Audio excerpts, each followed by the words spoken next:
जंगल की गहराई में एक खौफनाक रात बसी थी।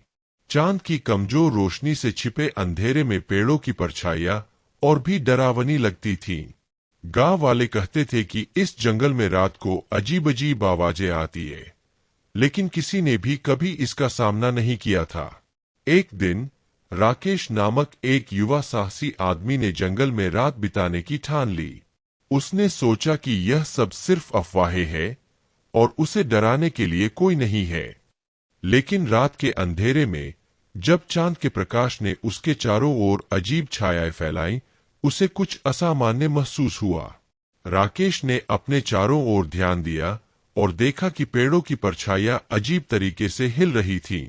अचानक उसने एक जोर की चीख सुनी जो जंगल की गहराइयों से आती लग रही थी।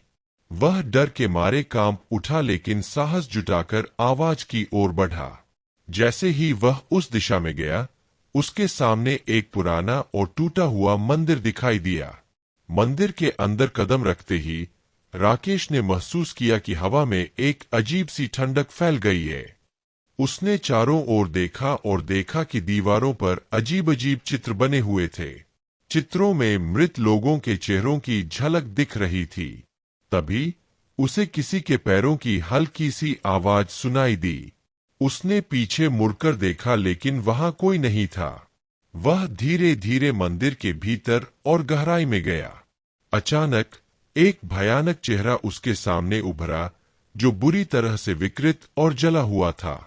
राकेश की चीखें जंगल में गूंज उठीं, लेकिन अगले दिन जब लोग उसे ढूंढने पहुंचे तो उसकी कोई भी निशानी नहीं मिली। जंगल ने उसे पूरी तरह से निगल लिया था। अब हर रात जंगल की गहराई से वही चीखें सुनाई देती है और गांव वाले बच्चों को